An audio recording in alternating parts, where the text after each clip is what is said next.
We're good to go. Hello, everybody, and welcome to another episode of Roadrunners Unfiltered. It is your host, Darrien Starling. UTSA versus North Texas this week.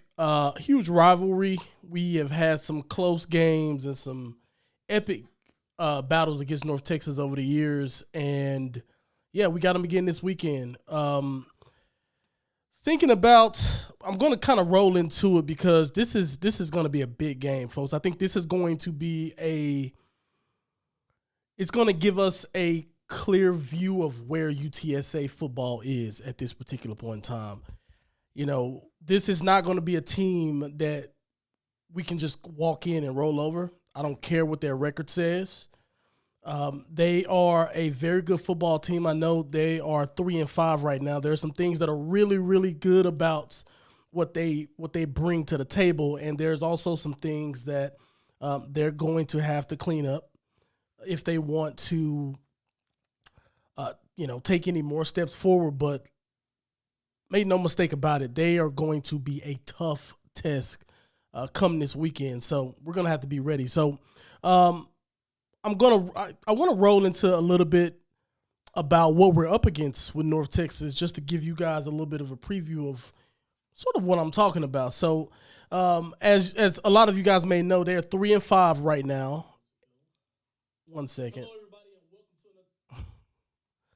Yeah, I had to stream up on another thing, but anyway, as I was saying, they are 3-5 at the moment, which not great. Completely understand that, but I think there's context that needs to be given to kind of explain the way their season is and kind of give you a clear picture of the team that we're up against. If you look at the record, they're just a 3-5 football team that just haven't been having a great year, so on and so forth. But if you look at the games that they've lost this season, they lost against Cal to start the year. All right. Now they did lose against FIU, which is not a great look, but FIU can score points. FIU had to put up 46 points to beat them. And then if you look at, they lost to Navy, which Navy is just like, they play a similar style of football to Army. You guys know how that is. They can stumble upon any team and win. And I'm not making excuses for them. I'm just trying to frame exactly what their season has been. And then their last two losses, they lost back-to-back weeks. They lost against Tulane, who's ranked in the country right now, and they are atop the conference at the moment. And then they lost to Memphis last week, which if you guys kept up with that Memphis game, they lost with like 30 seconds left. They actually stormed all the way back, took the lead with under a minute, and then gave up a touchdown with, I believe, 33 or so seconds left. So obviously any team can have there's excuses to there's excuses to why we didn't win all the games that we've played this year. There's excuses to why we're 5-3 instead of 8-0, right? So I just want to be very, very clear about this team. Is like, don't look, if you haven't been keeping up with them, don't look at the record and think that we're just going to come in and steamroll this team, or we're expected to do so. Number one, they're a rivalry team, and they're always going to play us hard. Those games are never going to be easy. And then number two, they have, my friends, a prolific offense. They have a prolific offense. Let me run through some numbers for y'all really quick, because I was looking at this earlier, and I'll just be honest, folks, it was impressive. So you know what? I'll pull it up in a different way. I'll actually pull up these stats here and walk you guys through some of the stats of how they fare up against our conference, right? So if you just go look at scoring offense in the conference, they are the third highest scoring offense in the conference, averaging more than 35 points a game. That's what their average is offensively. That's huge. They're right behind SMU, who's putting up 40 a game, and Memphis, who is almost at 37 points a game. North Texas comes in at 35 and a half. But here's something that was super impressive to me that really stood out. If you go into the individual stats, their quarterback, Chandler Rogers, here's the most, in my opinion right now, the most impressive stat in the conference. And it's not getting talked. I don't know if it is, to be fair, but I haven't heard much about it. But it should be talked about a lot more in terms of people who are dominating right now in the conference. This Chandler Rogers kid, their quarterback, he's averaging 271 passing yards a game. His efficiency rating is high at 155 and a half. Guys, he's thrown 19 touchdowns to 1 interception. 19 touchdowns to 1 interception. Yeah, that dude, that is impressive. That is impressive. That is going to it's going to allow you wonder why they score so many points. They're not wasting possessions. They're not giving possessions away. They're making the most out of their possessions, hence their average being what it is. And I'm not saying he's perfect or, he's the most mechanically efficient quarterback that I've ever seen. But in terms of just those numbers alone, someone who's protecting the football, throwing the ball at a high clip like that is always going to spell for danger. When I was watching, and here's another thing that sticks out as well. It's not even just the quarterback that I was pleasantly impressed with. These guys were popping off the screen whenever you just look at North Texas. Their best receiver, Jamore Macklin, he has 703 yards on the year, only on 39 receptions. Guys, he's right up there neck and neck with Tyke Ogle-Kellogg, 18 yards per catch. He's catching the ball downfield. And what's even more interesting, 11 touchdowns. He's leading the conference right now in receiving touchdowns. 11 touchdowns from that guy. So we're going to have to keep close tabs on him because they are going to try to feed him the ball as they have been. And then the interesting thing about the rushes, if you go and look at their rushing stats just in general, they don't run the ball a ton, right? But I think one thing is interesting is if you look at the top running backs in the league or in the AAC, there's a lot of guys that's up over that 100, carries mark. Even Kavorian Barnes is over that 100 carry mark. This dude has 81 carries on 611 yards, and I think that's third in the conference in rushing on 81 carries. You want to know? You want to know what's interesting? The number one rusher in the conference at 772 yards has 141 carries. The number two running back in the conference has he has 120 carries on 762 yards. This dude has 81 on 611. He's breaking every time. That's 7.5 yards per rush, which I think for running backs or for rushers that qualifies, probably going to lead the conference there. So anyway, I paint that picture to say we are going to have to score some points against this team because they're definitely going to score points, and they have the type of offense. It's going to be one of those things where it goes back to the motto I've been kind of trying to operate of where I want our defense to be. They're going to force us to bend. Those guys on scholarship, they're good players also. They're going to force us to bend, but we can't break. That's going to be the key to this game. They're going to score. They're going to score touchdowns. They're going to have success. They have a prolific offense. They like to take shots. One of the things that we will 100% see, and this is a little bit X's and O's, but bear with me here.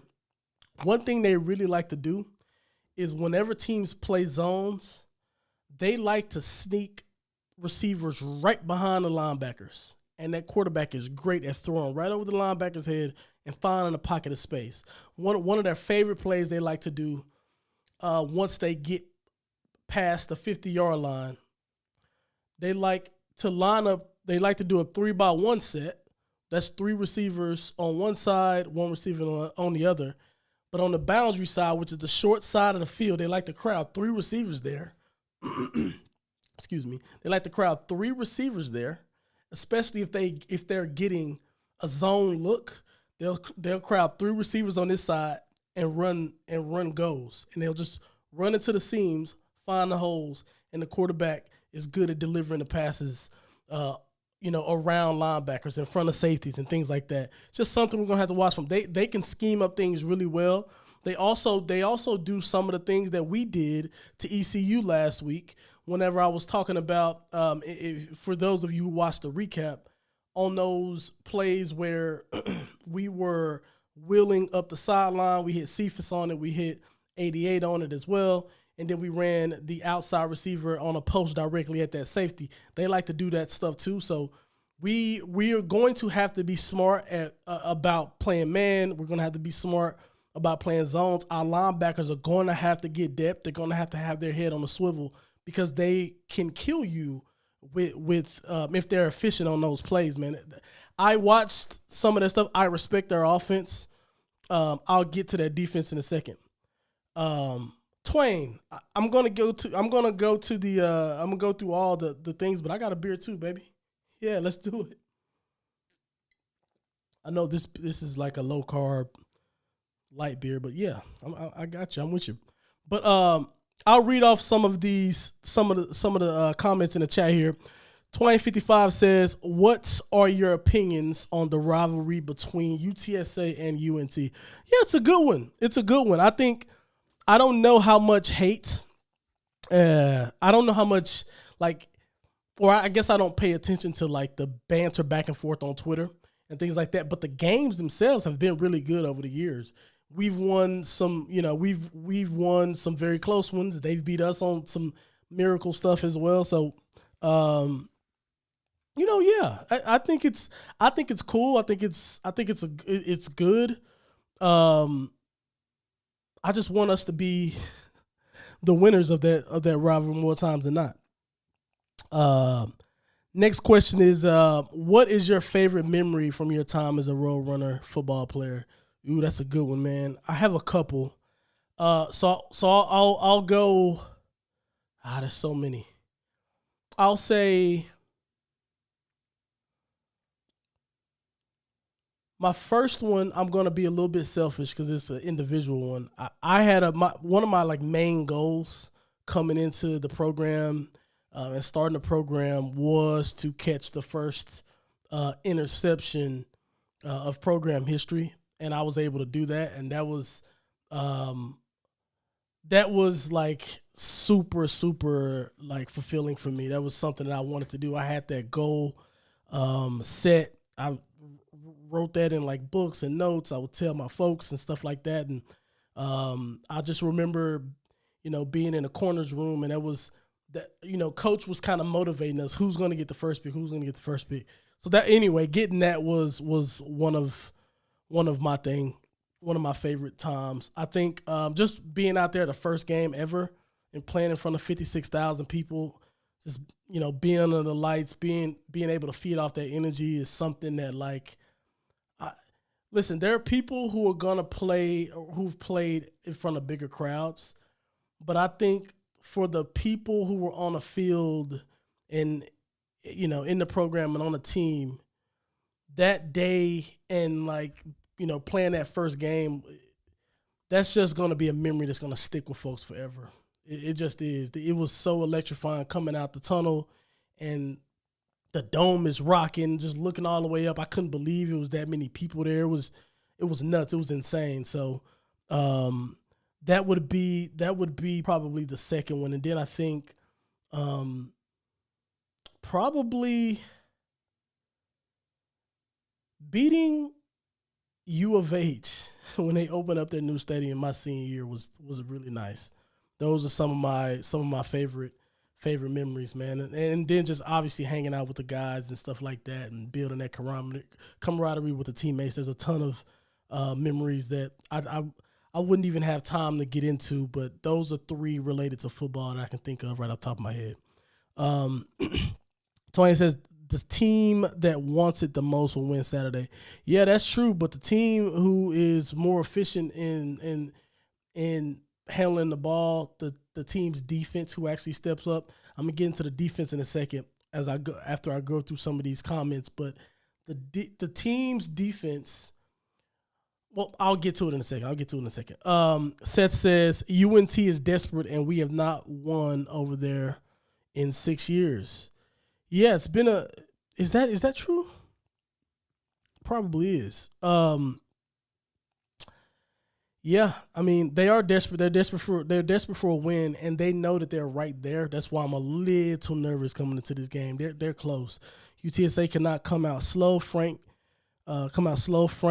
got to play clean, has thrown picks in his last 3 games. Yeah, it's something that I pointed out in the recap from last game. He's thrown 3 picks in the last 2 games. Cannot happen. We have to take care of the ball against this UNT team. And another point I also want to touch on, Seth, about UTSA cannot come out slow. What's funny about that, I agree with you, but UNT has been getting off some slow starts themselves. If you think about the game against, I want to say, Tulane 2 weeks ago, they were down 21-0 at halftime, I want to say. And I think a similar thing, it wasn't 21-0, but they had a similar situation against Memphis as well. They started really slow, and then they built into the game. And that second half, they came out hot as fish grease. So if we can, listen, I take starting off 21-0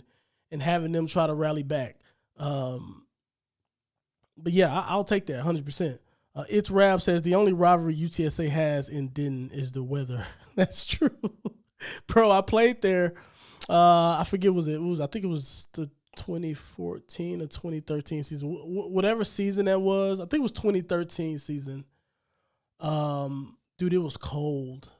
That was like I think that was maybe the coldest game we played in my time, my 4 years playing for the program. Yeah, that was tough. That weather is never good up there.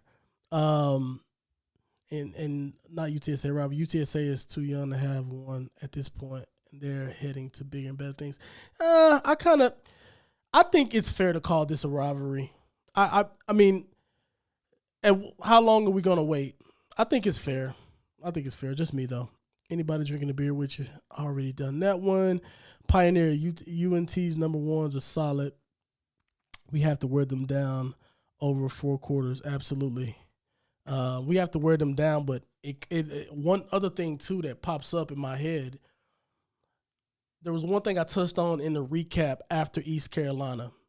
I said we could have controlled the ball better against them and held possession more against a team that we're better than.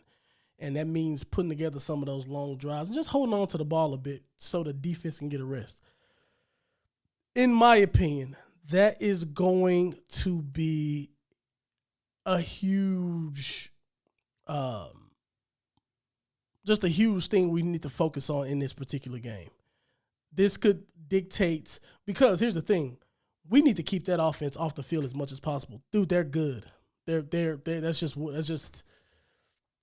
it is. They are a good offense. And the one thing that worries me is, although our offense has kicked it back into gear as of late, I don't know right now if we're operating with the same level of proficiency as that offense is. That's why I'm a little bit nervous. Now, as I get into like what my prediction and score prediction is going to be, I think defensively, we have a better defense than they have. So I think from a complete team standpoint, I think we have an edge on them. But offense, dude, they're not bad at all. Let's see. I was there to this day. All that excitement and crowd noise is yet to be replicated. Yeah, dude. I'm assuming Pioneer, you're talking about that first game. Yeah, that was something different. That right there was a stamp in a time in history that anybody who was there, it's just gonna. It's literal. I think someone in the chat said goosebumps. It's literally. It gives me goosebumps just thinking about it. Hottest Fish Creek Classic. Yeah. That's that country coming out of me, bro. I'm from the woods in East Texas. I have a lot more of them too. Let's see. UTSA needs to run the ball. Seth says UTSA needs to run the ball and play keep away. That's how we can choke that offense. Yeah, exactly what I was just saying before.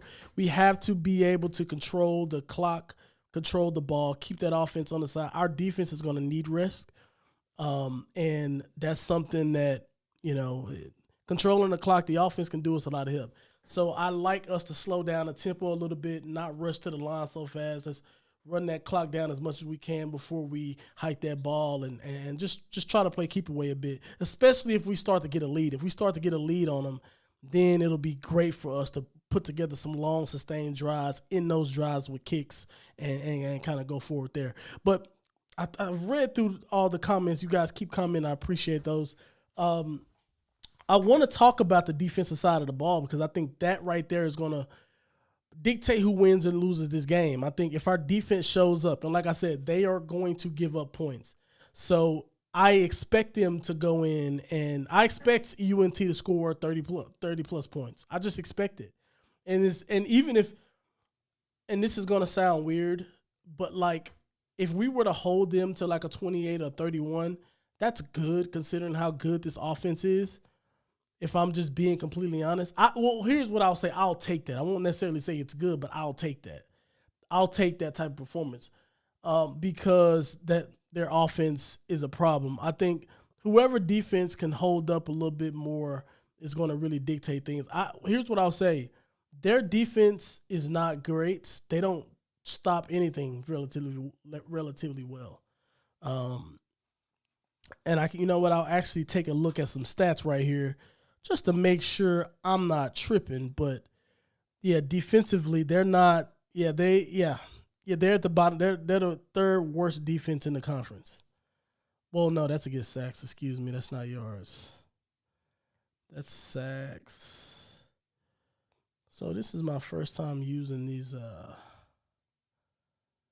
the conference stats. That the stats that the conference puts together, not great. Probably won't use them again.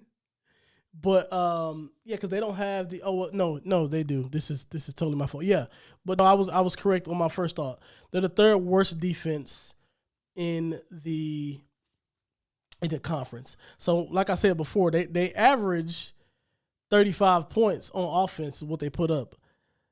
They're giving up 36.5 points a game, which explains the 3-5 record. So we have about a middle of the pack defense. Our defense is giving up 25.5 points a game.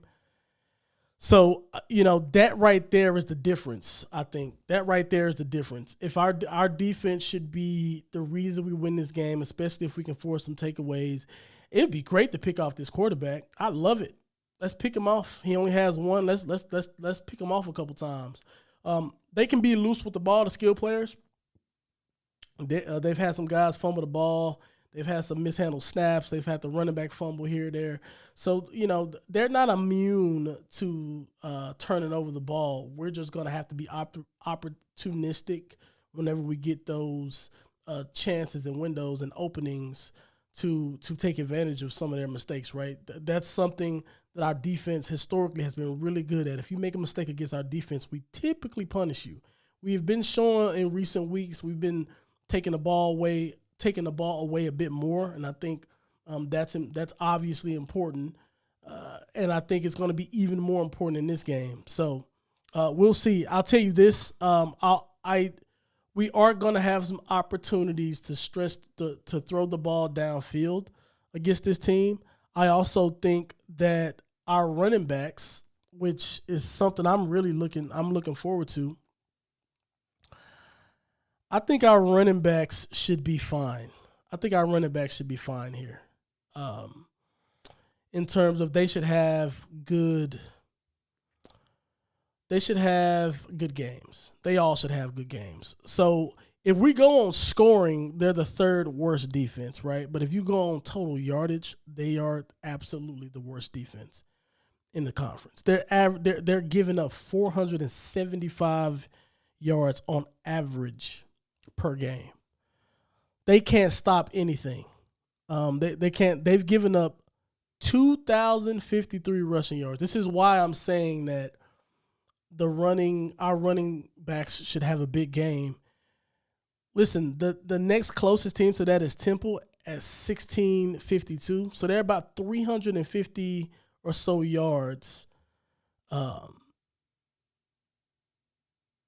next team is 350 or so yards, as bad as they are. So insane. They're not great. They've given up 39 touchdowns this year. So they don't play a lot of defense, but they score a lot. So our offense can't be off. That's the one thing that's sort of scary. Our offense can't be off. We can't roll out of bed and have a poor game offensively, because that could get ugly. Just because you got to expect them to put up some decent numbers. But yeah, it's going to be an interesting game without a doubt. Without a doubt. Let's see here. So from a yardage standpoint, so I was giving you guys scoring totals earlier when I was talking about offense. From a yardage standpoint, yeah, they're the number one offense in the conference. Yeah, from a yardage standpoint, it's not especially close. They're averaging 485 yards per game as an offense. SMU is second at 463. That's pretty significant. It's a significant difference. And then even from there, Memphis is at 439, and go down to UTSA, we're at 409. So they're averaging about 70, 75 or so yards more than us on offense this year, and they're scoring a lot of touchdowns. So, and they're doing it both. Obviously, the passing yards is crazy. They're the number one passing team in the conference, and they are the number. They're technically the number 4. They're technically the number 4 rushing team in the conference, but Navy is beating them by 1 yard. So 3, 4, whatever, maybe 5, something like that. Anyway, they're a really good offense. Let's see. We got some more comments here. Let's see. UTSA, okay. Seems like UTSA has been rotating the defensive backfield a lot. Is that common? The secondary you're talking about, it's common. So whenever we played or whenever I was there, you have for example, at corner, your coordinator and your corners coach, they like to have 3 corners they can rely on. And they kind of rotate through the 3 corners. You probably have one guy that's a constant, that's always there, who is standing out or having a great season. That guy's always going to be there. And then the other guys, you may have 2 guys that you're confident with, and then you're going to have another guy who plugs in that spells both of them. And then you want to have an extra corner for nickel packages. And then it's even great if you have 4, so you can go dime. But, it just depends on what your cornerback room looks like. So that's the thing. It's typical at safety a little bit, especially if you got a lot of young guys and depending on, I think we play some of the 4-2-5 stuff. So sometimes you're operating with an extra safety on the field. So you need 3 safeties that are going to be able to go in. So that means if you need 3 safeties that's going to be able to play most plays, you're going to probably need 4 guys total who that you can rely on, right? So it's typical to see those things interchange a lot, or guys interchange in those positions. It's not uncommon at all. I was a part of that too. I've played each and every role in that. I've been the guy who was a lock at 1. I've been the guy who was kind of playing the 2 role, and I've even been a guy who has been kind of the third option that's rotated in and out, came in packages and spelled people. So I've done all 3 of them. So yeah, it's completely normal. Let's see. We have Twain says, will Trey Moore be going to the league? Yeah. I don't see why not. I don't see why not. Yeah, that dude is popping off. I mean, the season he's having, right? the season. He was named freshman All-American last year, right? And he's picking up right where he left off. So he's a great pass rusher. I think I will say this because they have him listed as a outside linebacker. I will say this: it's still early for him. He's still young. He's gonna have to get bigger to like shear up the his NFL chances for sure. But yeah, that dude, as long as he makes the correct decisions going forward, he'll be playing on Sundays at some point for sure. Seth Garcia says our coaches are going to need to adjust to this air raid attack because of the secondary is not the best. Yeah, that's true. Our secondary has not been great all season, although they have started turning around. I think, to be fair, I think Cameron Alexander has had a pretty good year. That dude has 10 PBUs already. He has an interception. He gets tried a lot. He's given up quite a few things too, but he's also made some big plays. I think Elliot Davison. I like him rolling in. I think he was named. Obviously, Rashad Wisdom is really good at supporting the run, and we got guys there that can put in a shift and that can perform. But it's just all about that consistency. It's all about that consistency. That air raid attack. They are going to get some yardage. They're probably going to get a lot of yardage. Some of that is not even going to be coming down. You got to understand sometimes a coordinator schemes up something so good that no matter what, that play is going to succeed because the defense may not be set up to stop some of those plays. You'd be surprised at how much that happens. Like, obviously, anytime you can go sit on the film and you go watch film, and there's always something that somebody can do better because no play is going to be perfect, or very few plays are going to be perfect. But if you have an offense that can execute really, really well, especially if an offensive coordinator has a bead on what the defensive coordinator is trying to do and how they're trying to stop him, it can be tough for individual players to be able to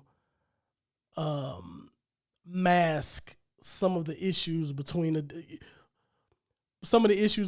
offensive coordinator and defensive coordinator. Sometimes somebody will just have, their particular, like, for example, what you'll see a lot of the times is like whenever a team goes in the zone, that offensive coordinator is really good about, exploiting those zones, right?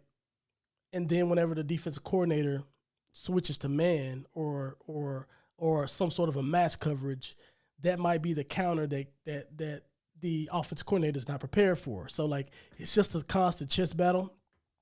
And what I can say about their air raid is it's really good. So they're going to have their success. We just have to make sure we don't break. The plays that we can make and we're in position to make, we have to make those. Carol says we have got to exploit that weak defense. Absolutely. And by the way, Carol's a great follow. If you guys are not following her, please follow her on Twitter. She's a great follow.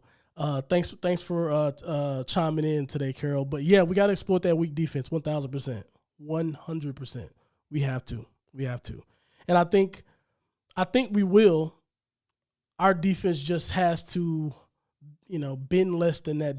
That defense is probably going to break. We just can't break with them. Our front seven got to play great and mix up the pressure. You know what? Our front seven, here's one thing I'm a little worried about. I think our front seven will dominate up front.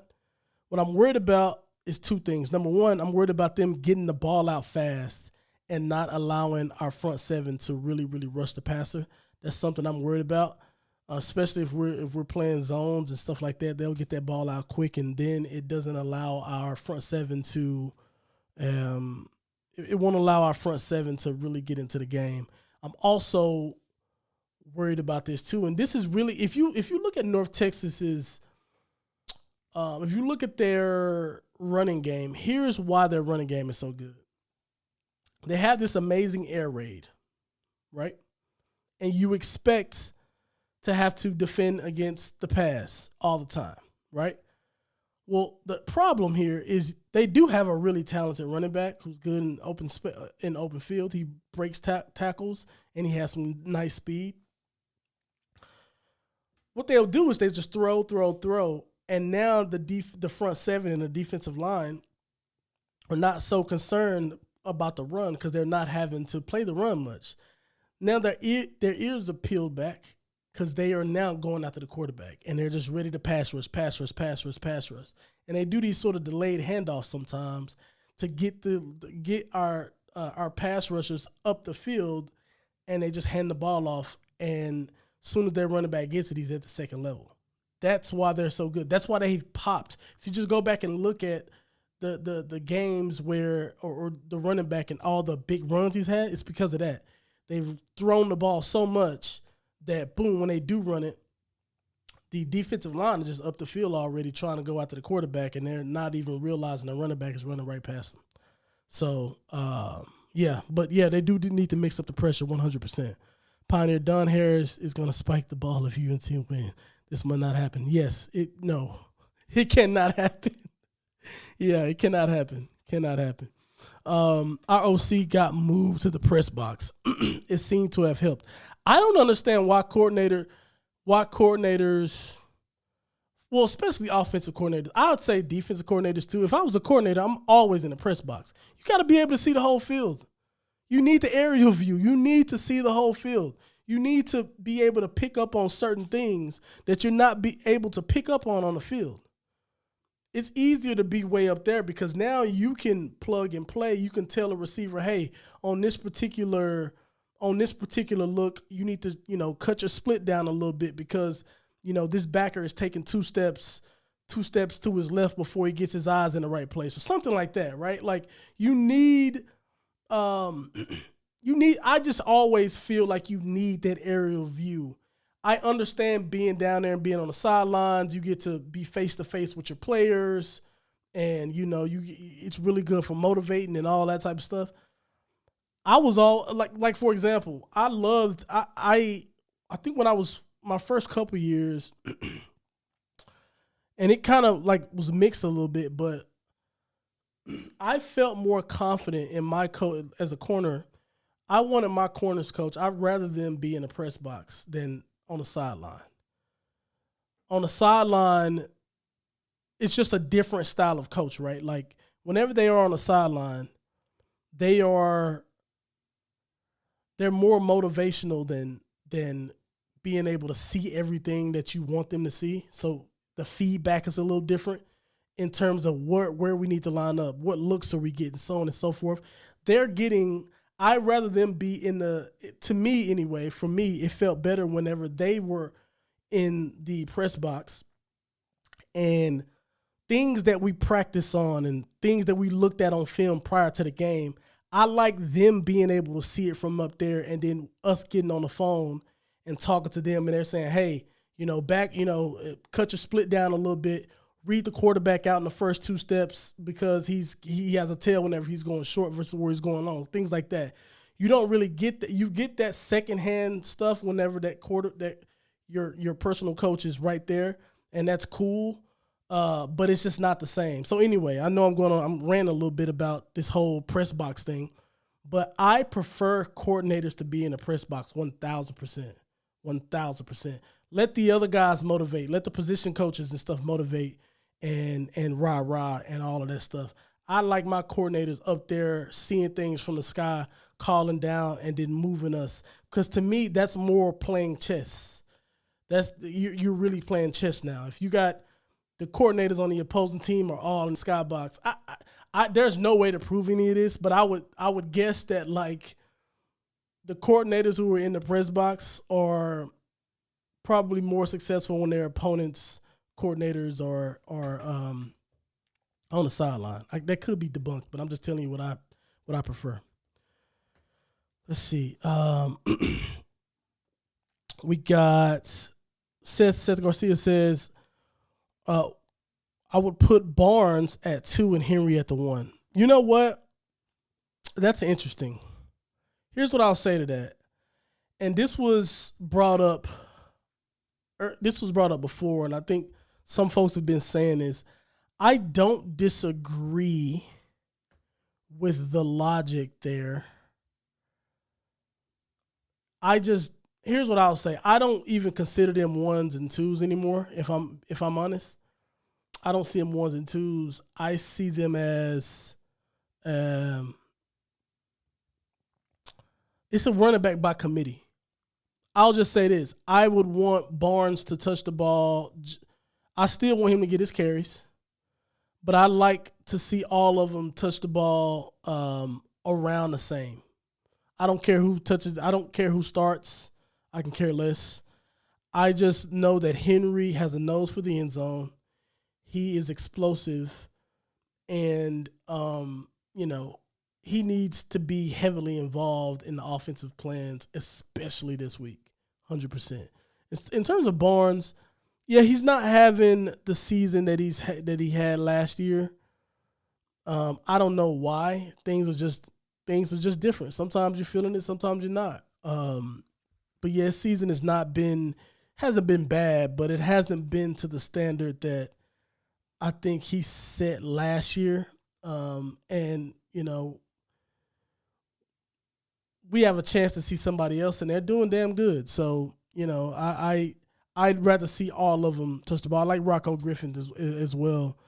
What I don't want is him not to get. Sometimes he's like overshadowed a little bit by Henry and Barnes, but they need to find a way between the three of them to get a nice balance. But I think the days of Barnes having carries around 15 and Henry at like 6 and then Rocco at like 3, I think those days are gone now. I think I like to see something like an 11, a 12, 10, and 8, or something like that in terms of carries and that sort of thing. Okay, I think I'm caught up on comments here. Make sure you guys, keep leaving some more comments there as people join in. I'd be curious to hear you guys' thoughts on the game. Well, I don't know how to put in polls in the chat. I wish I could, but I'd be interested to hear score predictions for this game, guys. So if you guys could leave some comments on score predictions, I'll give you guys mine. I think it's going to be a high-scoring game. I think we're going to have to score 40-plus to win. I think that goes without saying. I'm going to go UTSA wins. I'm going to go 45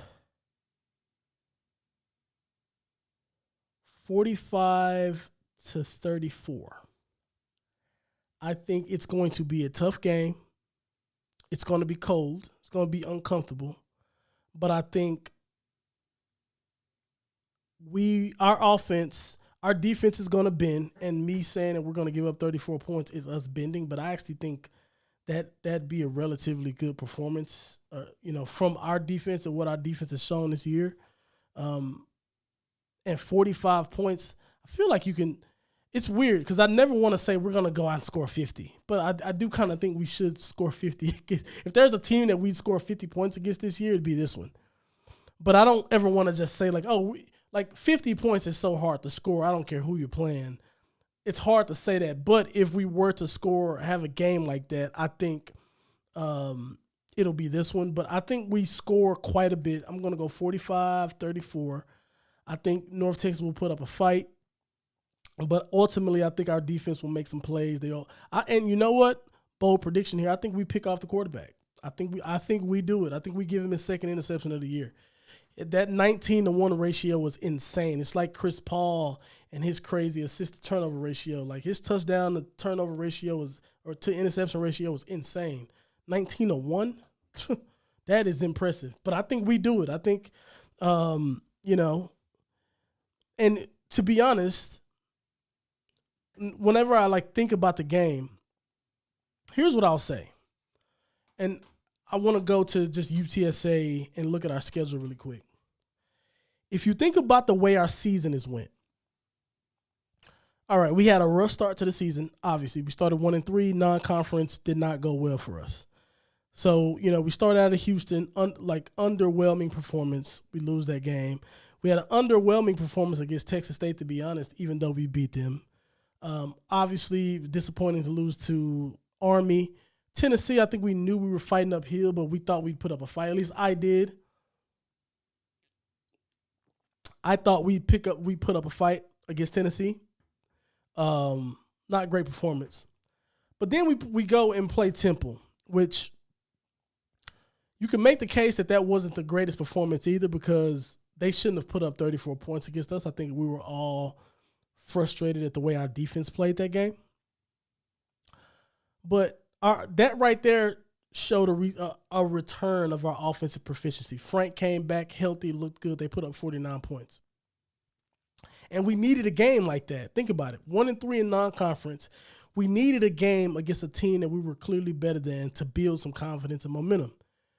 Well, then we play UAB after that, and that game was a better performance against Temple. UAB's a bit better than that team. Our defense really started to play well in that second half.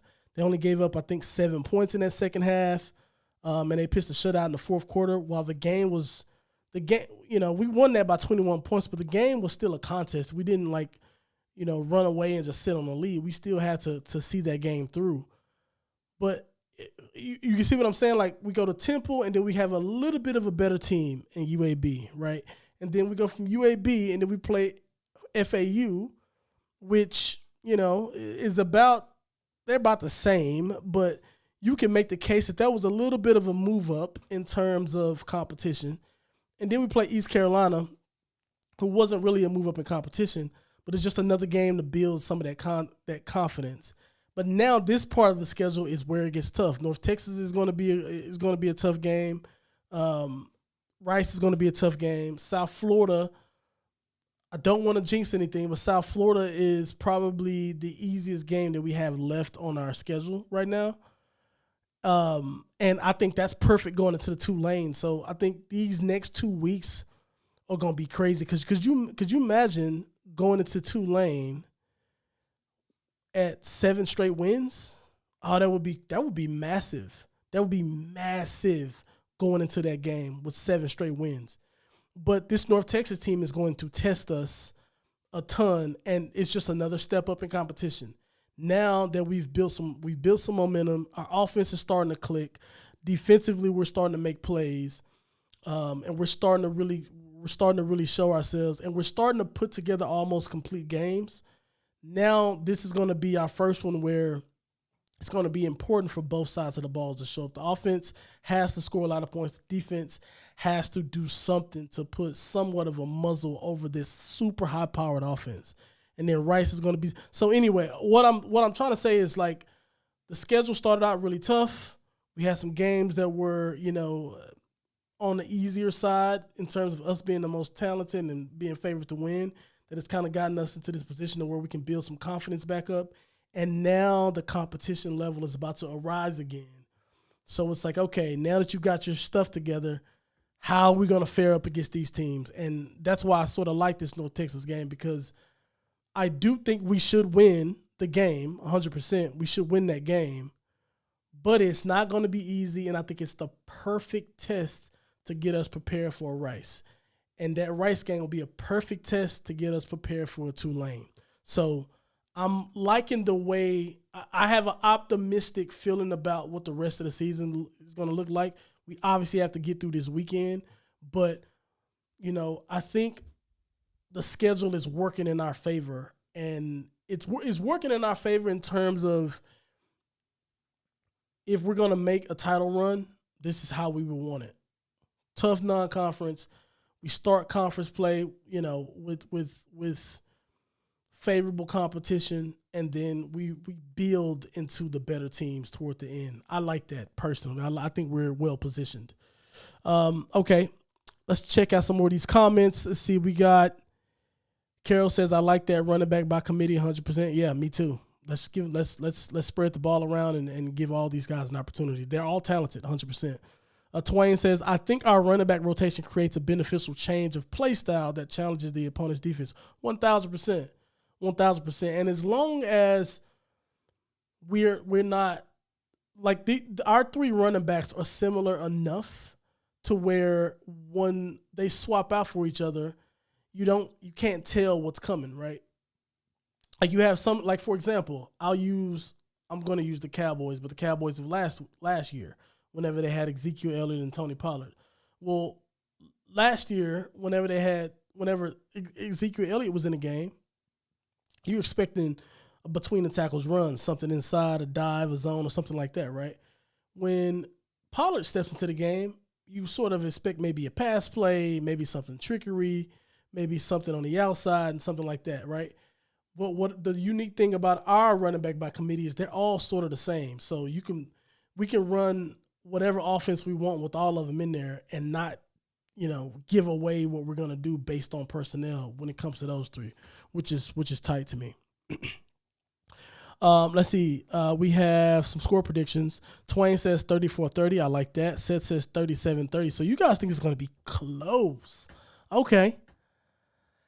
I hope it's not. I'd like to think that we're better than a touchdown.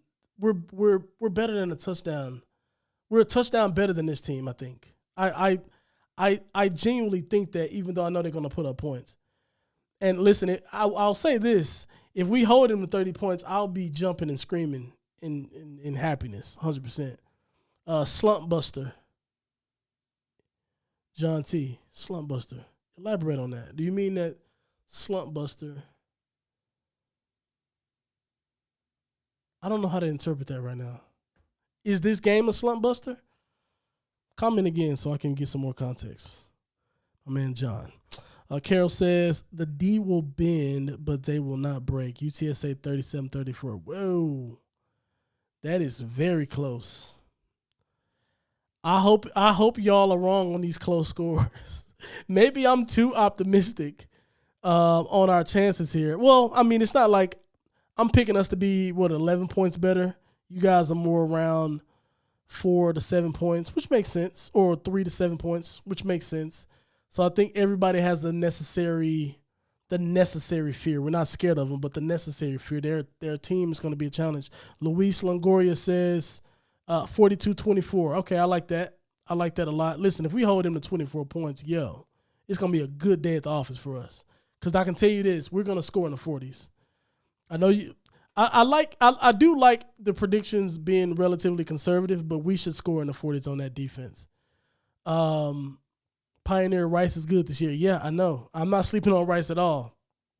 That's why I said this game, and Twain said the same thing, don't sleep on Rice. Yeah, what I'm saying is this game, in my opinion, is a step above the competition that we've played before, and not necessarily by record, but by what they are going to bring to the table. It's going to be tough to go in and get a victory against them because of the history, number one, but because they put up so many points. But then I think it's perfect that we played them here because it's the next level up. It's going to be Rice. So we're going to play UNT, who's going to be a tough out. And then we have to raise our game up one more notch against a good Rice team. The only team I'm very, very favorable that we're going to I think we should steamroll is South Florida. Rice is going to be tough. It's going to be tough, but that's why I said we'll learn a lot. We'll learn a lot about our team this weekend because this is going to be a tough contest. And yeah, we got to see how we're gonna come out in it. It's gonna be tough. Let's see. We have Temple was a slump buster. Oh yeah, you're right. Yeah, 100%. Temple was definitely a slump buster. Now I'm tracking. Luis says our defense plays very motivated against the high-powered offense. Trey Moore and Danier will feast. I hope you are correct, my friend. We haven't always played well against high-powered offenses, though, to be fair. Well, that's this season. We have, I guess you can say that. I mean, we didn't. I guess I'll throw Tennessee out of the way. But I worry that we let a team like Temple score 34 points. But that was quite a few games ago, and we gave up 20 defensive points against East Carolina, which I didn't think had a very good offense. But yeah, I'm sticking with the bending but not breaking, man, 100%. Um, Twain says the concern I have with playing UNT is that oftentimes the team that shouldn't win ends up upsetting the predictions. I agree with that, and I was trying to keep that bad juju out of my analysis, but I feel like that happens all the time in the games against UNT. 100%, 100%. Yeah, I am definitely worried about that. There is no lie about that at all. I am most certainly worried about it. Most certainly worried about it. I finally found out how to start a poll. I cannot wait to use it. I'll use it on the next one. I'm not going to just throw it out now. Let's see. Seth Garcia says, I think our depth will come to play more than UNT's. Yeah. I don't have a good like understanding of what their depth is like. I haven't really paid attention to personnel so much, except the guys that that stand up. But in terms of our depth, I think we have quite a bit. But in these type of games against a team like this, obviously you have to rotate the front seven. But like, this is not a game that we need to experiment with inexperienced players.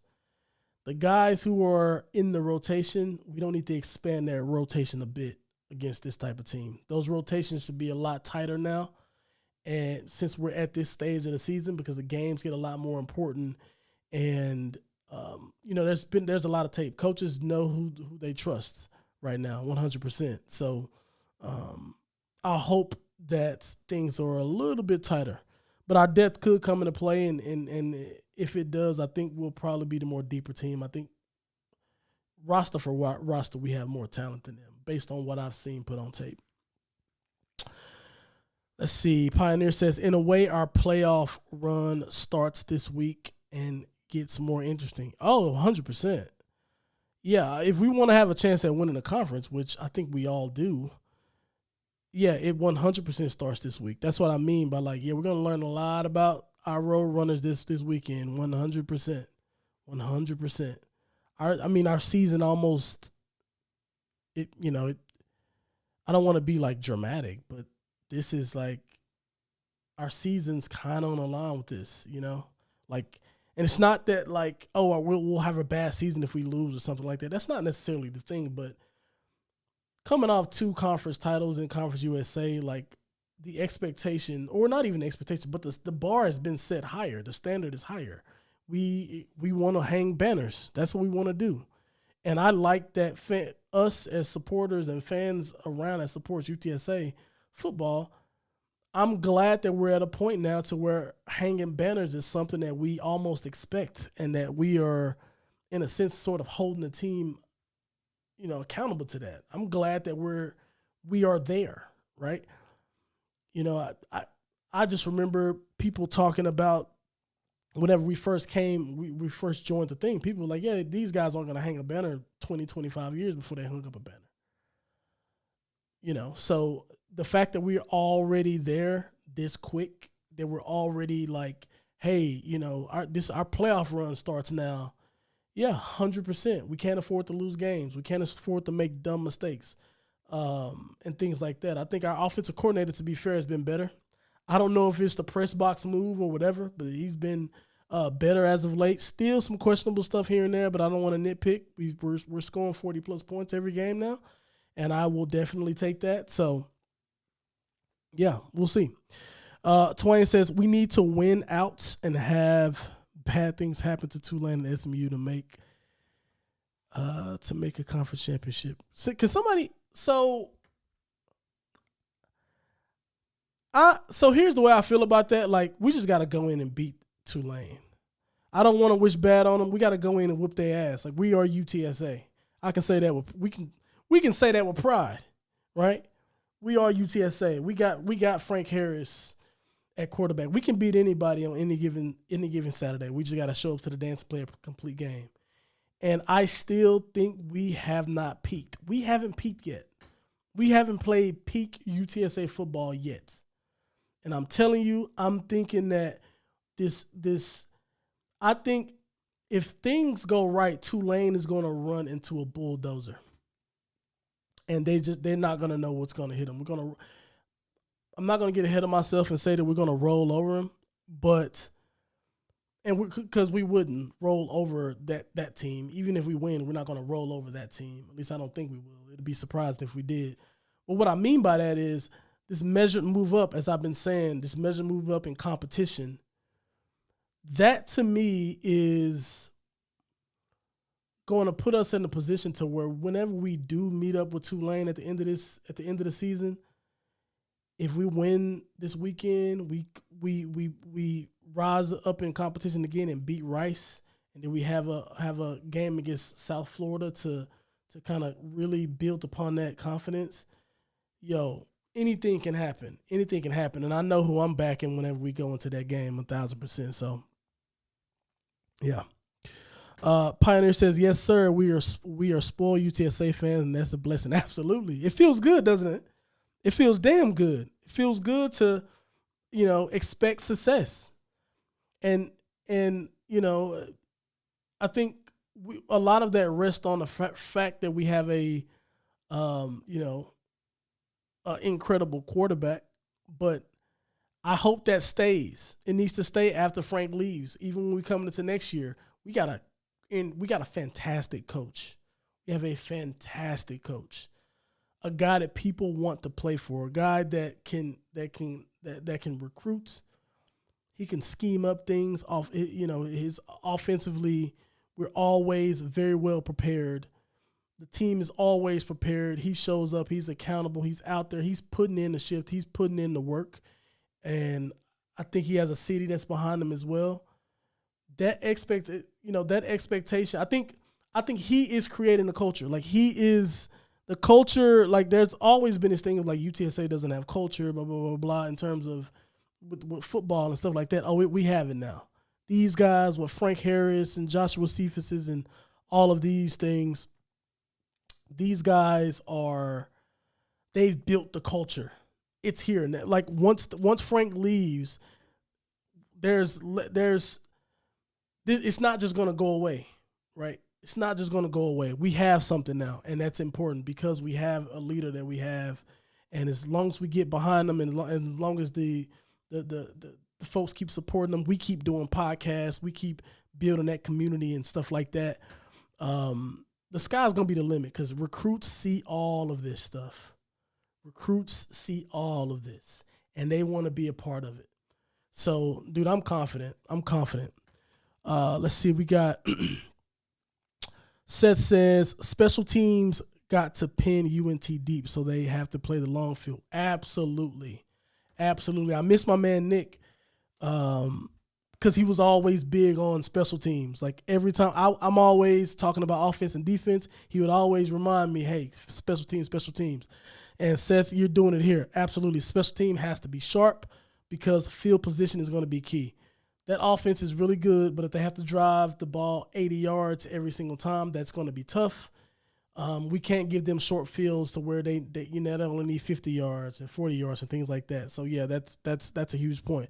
Louis says, is there a situation present where UTSA wins out and still does not make the conference championship? I don't think so, because we'd have a win over Tulane and we'd be undefeated in the conference.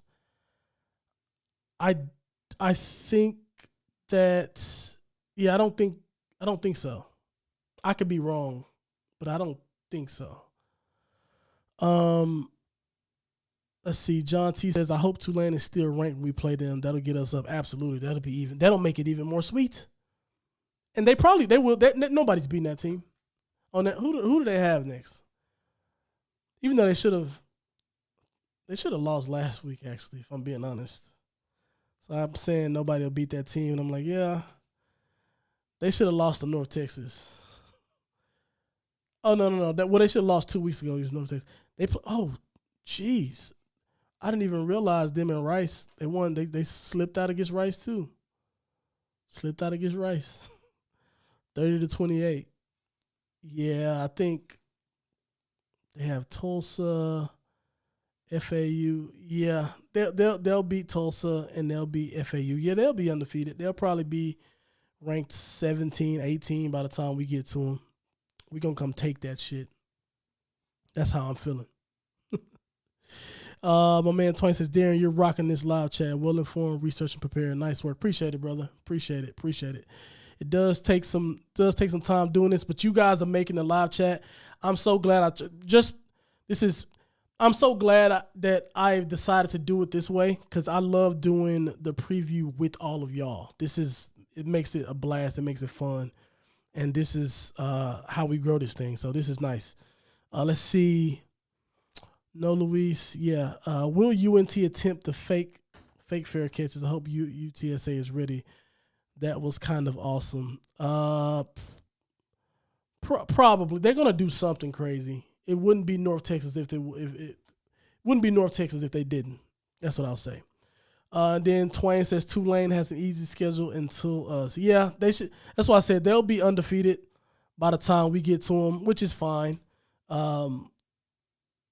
But as long as we look good over these next couple games, we go in with relatively healthy, dude, I think we're gonna beat them. I think we'll beat them. I obviously need to see what we're gonna do over these next few weeks, because we have 2 back-to-back really tough games with UNT and Rice. And I'm not gonna sleep on South Florida. I'm not gonna say they're not gonna be tough. They're gonna put up a fight as well. But yeah, I'm telling you guys, if we continue this streak and we win at North Texas and we beat Rice, we beat South Florida, like I said, I am not going to get ahead of myself. We're going to take this one week at a time. But if we do that and we play Tulane, I know where I'm putting my money. I can tell you that. Anyway, I think I'm going to wrap up right there. I really, really appreciate all of the comments. I appreciate you guys for tuning in. Make sure if you haven't subscribed yet, make sure you subscribe to the channel. It just helps the community out and helps grow this thing. We want to get as many people on this as possible. I do have a couple of things I want to ask of you guys, though, if you can leave on a comment or add us on Twitter on this. I was thinking of doing some sort of either watch along for the game or some sort of build up before the game starts. I don't know how much interest there is for that sort of thing, but it's something I'd like to do, but I don't want to do it if nobody's going to be in the chat. So I'd love to hear you guys' thoughts and comments on those. Make sure you guys subscribe to the channel again, subscribe to the Patreon and all that. Thank you guys so much for being cool and participating with me. I see you guys. Go Runners. Birds up.